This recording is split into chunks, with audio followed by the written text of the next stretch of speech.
जज साहब, रिया की माँ मैं हूँ तो रिया मुझे ही मिलनी चाहिए। नहीं जज साहब, रिया मुझे मिलनी चाहिए। जज साहब, मुझे अच्छे से पता है कि रिया को नहीं संभाल पाएंगे। तुमसे मतलब मैं, रिया मेरे पास ही रहेगी चाहे कुछ भी हो जाए। प्लीज़ आप दोनों शांत रहेंगे? ये कोर्ट है, सब्जी मंडी नहीं। रोहन और सुप्रिया कोर्ट में रिया के लिए लड़ रहे हैं। सुप्रिया कह रही है कि रिया उसे चाहिए, रोहन कह रहा है कि रिया उसे चाहिए। रोहन और सुप्रिया की शादी को अभी मात्र 3 साल हुए हैं और उनकी 1 साल की बेटी है और जिसका नाम रिया है। रोहन सुप्रिया की शादी अरेंज मैरिज हुई थी और सुप्रिया शादी से पहले समर से प्यार करती थी और समर को सुप्रिया के मम्मी पापा बिल्कुल भी पसंद नहीं करते थे, तो उन्होंने इसीलिए सुप्रिया की शादी रोहन से करवा दी। समर ने सुप्रिया से शादी की लाख कोशिश की पर उसके मम्मी पापा नहीं माने और ज़बरदस्ती रोहन के साथ शादी करवा दी और उसकी बाद समर लंदन चला गया और फिर उधर सुप्रिया की शादी हो गई। लेकिन सुप्रिया कभी भी अपनी उस शादी से खुश नहीं थी। लेकिन रोहन सुप्रिया को बहुत मानता था और जैसे तैसे दिन महीने गुजर रहे थे। फिर थोड़ा थोड़ा सुप्रिया भी समर को भूलने लगी और रोहन को मानने लगी थी। और फिर कुछ महीनों के बाद सुप्रिया को एक बेटी होती है और उसका नाम रिया रखते हैं और दोनों का जीवन बहुत अच्छे से चल रहा था। और फिर सुप्रिया उन पुरानी यादों को भूलकर अपनी शादीशुदा ज़िंदगी में रोहन और अपनी बेटी रिया के साथ बहुत खुश थी। और फिर एक दिन अचानक सुप्रिया के गेट की बेल बजी। उस वक्त रोहन ऑफिस गया था और रिया सो रही थी और फिर सुप्रिया ने गेट खोला तो देखा घर के बाहर एक लड़का गुलदस्ता लेकर खड़ा हुआ है। और फिर उसने सुप्रिया को गुलदस्ता दिया और सुप्रिया ने कुछ पूछा तो बिना कहे चला गया।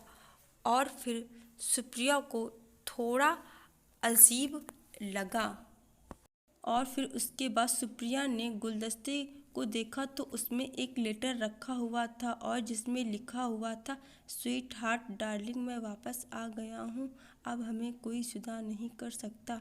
तब सुप्रिया उस लेटर को देखकर थोड़ा डर जाती है और समझ जाती है कि वह लेटर समर ने ही भेजा होगा। और उसके बाद वह रोहन को बिना बताए उस लेटर को अलमारी में रख देती है। और फिर दूसरे दिन वैसा गुलदस्ता आता है और उसमें कुछ लेटर्स रखे रहते हैं। और फिर 1 हफ्ते भर तक गुलदस्ता और लेटर्स आते रहे और सुप्रिया इन सब बातों से बहुत परेशान हो गई थी और उन सारे लेटर्स को संभाल कर अपनी अलमारी में रख रही थी। और एक बार लेटर ऐसा आया कि जिसमें समर सुप्रिया से मिलना चाहता है और उसे उसी पते पर बुलाता है कि उसी जगह पर मिलने आना जहाँ पर हम कभी पहले मिला करते थे। और फिर समर सुप्रिया का उसी जगह पर इंतज़ार करता है पर सुप्रिया उससे मिलने नहीं जाती है। और दूसरे दिन समर लेटर भेजता है। उसके बाद तब वह सुप्रिया को वार्निंग देता है कि अगर वह उससे मिलने नहीं आई तो वह उसके पति रोहन को सारी सच्चाई बता देगा। और फिर उससे मिलने सुप्रिया नहीं गई और फिर समर को बहुत गुस्सा आया। तब वह सुप्रिया का पति रोहन से मिलने उसके ऑफिस गया और फिर वहाँ पर उसने सुप्रिया की सारी सच्चाई बता दी और अपने साथ ही कुछ तस्वीरें थी उन सब को भी दिखाया। और फिर रोहन के मानो होश उड़ गए और सुप्रिया के खिलाफ रोहन के मन में बहुत सारा जहर घोल दिया। जब रोहन शाम को घर गया तो वह सुप्रिया से सही बर्ताव नहीं कर रहा था। और फिर जब सुप्रिया रोहन से कुछ बात करने की कोशिश करती तो रोहन उस पर चिल्ला पड़ता और इस तरह से लगातार कुछ हफ्ते बीत गए।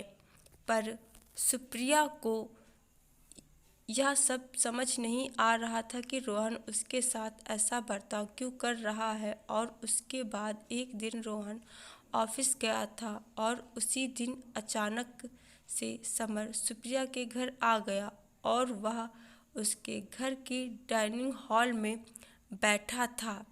और फिर उसके बाद सुप्रिया कुछ काम से अपने बेडरूम में जाती है और उसके बाद समर पीछे से चला जाता है और उसी वक्त अचानक से रोहन भी आ जाता है और उस वक्त बाहर का गेट खुला हुआ था तो वह घर के अंदर ही सीधा आ जाता है।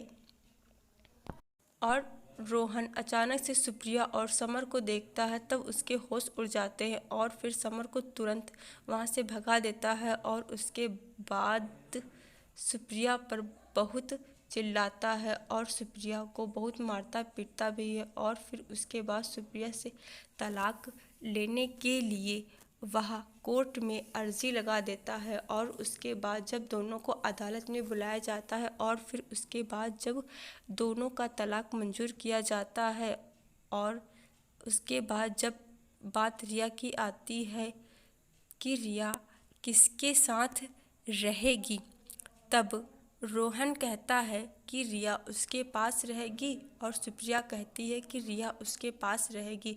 और फिर लास्ट में डिसाइड होता है कि रिया सुप्रिया के पास रहेगी और फिर सुप्रिया रोहन से तलाक ले लेती है क्योंकि रोहन को उस पर जरा सा भी विश्वास नहीं था। और सुप्रिया ने यह आखिरी बार रोहन से कि किसी भी रिश्ते को चलाने के लिए एक विश्वास की ज़रूरत होती है, लेकिन जब विश्वास की डोर ही कमज़ोर हो तो वहाँ पर गुजारा करना नामुमकिन है।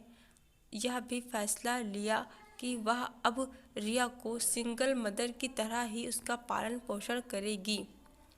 आशा करती हूँ कि आप लोगों को ये कहानी ज़रूर पसंद आई होगी और मेरे चैनल को सब्सक्राइब, वीडियो को लाइक ज़रूर कर दीजिएगा। धन्यवाद।